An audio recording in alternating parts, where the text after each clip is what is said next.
Adventurer faces unexpected perils on trek across deadliest place on Earth. Pain, hunger, exhaustion. These were the feelings that Colin O'Brady lived for. The daredevil refused to back down from any challenge, even when his own life was at stake. But one 2018 stunt brought him to the brink of dangers that he never could have imagined. Against his better judgment, Colin signed on for the deadliest and most grueling race ever conceived. There was no way for him to back out once he got started.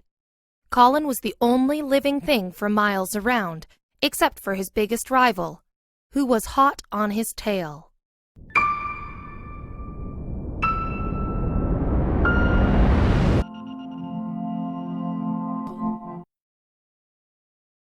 Every day, Colin O'Brady kissed his wife Jenna goodbye and went off to work. However, he didn't slave away at some conventional office job. Colin's occupation was pushing the human body to, and sometimes past, its limits. To say Colin was an adrenaline junkie would be a major understatement. He dedicated his life to becoming one of history's greatest endurance athletes.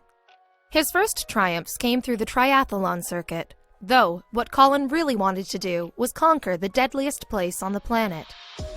He dreamed of crossing Antarctica. With temperatures plummeting below -120 degrees Fahrenheit and barely any drinkable water available, the continent posed an unimaginable challenge to even this experienced climber and adventurer. But Colin added a twist to his scheme.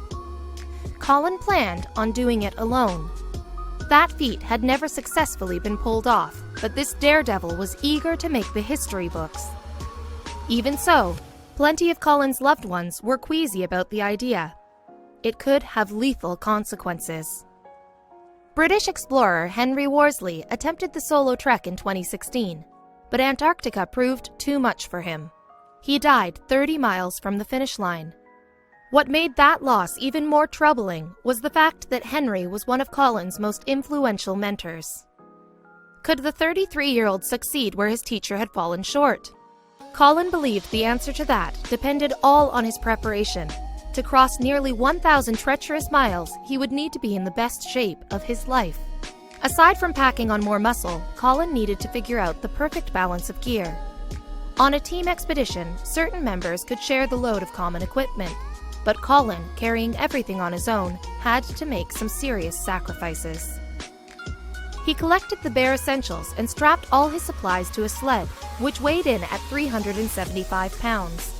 Colin was ready for the challenge of a lifetime, for better or for worse. However, so was another man. Colin wouldn't be the only adventurer attempting the Antarctic trek in 2018. Lewis Rudd, a British Army veteran who'd previously traversed the icy continent with a group, was also gunning for the record. The two competitors shared a ride down south. Even so, Colin was filled with optimism at the start. He was glad to have a competitor pushing him, though the unforgiving landscape would separate them almost immediately. But the harsh realities of hiking through Antarctica soon set in. The athlete had weeks, if not months, of slow trudging ahead. His focus had to stay razor sharp every second. If Colin lost grip of his poles, he could suffer a fall that would send him rolling down a hillside or plunging into a frigid pool. When he settled down to rest, there was no real creature comforts either. Colin quenched his thirst with bland water melted down from snow. Every morning he had to quickly relieve himself in a hole before frostbite took over his more delicate regions. Sleep didn't come easy either. After a 12-hour day of walking, Colin wrestled with the wind to set up his tent, which nearly blew away on more than one occasion. His single luxury was a satellite phone, his single lifeline to Jenna. She listened to Colin recount his struggles each night, often through tears. Jenna was taken aback by how miserable her confident, risk-taking husband sounded. Part of him wanted to quit and go home before Rudd or the elements got the best of him. What was also troubling was that Colin was shedding pounds at an alarming rate. Despite a diet of custom protein bars and nutrient-packed dinners, he was getting skinnier and weaker. All that fiber also brought him to rock bottom. In the Arctic wilderness, Colin felt the need to pass gas one day. He was mortified to discover that something very solid came out. The real kicker was that Colin's ultra-light pack didn't contain a single spare pair of underwear. Demoralized, Colin hiked onward in his soiled skivvies. The unrelenting landscape was starting to wear him down, as he felt like a cork floating in the middle of the ocean or a speck of sand on the beach. He contemplated calling for help. His iron will wouldn't let him quit, however. Colin went out there to show what one determined individual could accomplish. And his mantra of, "You're strong, you're capable," kept him going until he could go no further. And that was only because he reached the opposite Antarctic coast. The solo trek was finally complete after 54 days, though Colin could barely believe it. He frantically dialed Jenna to tell her that he made it, plus another piece of good news. He beat Lewis Rudd by 2 days.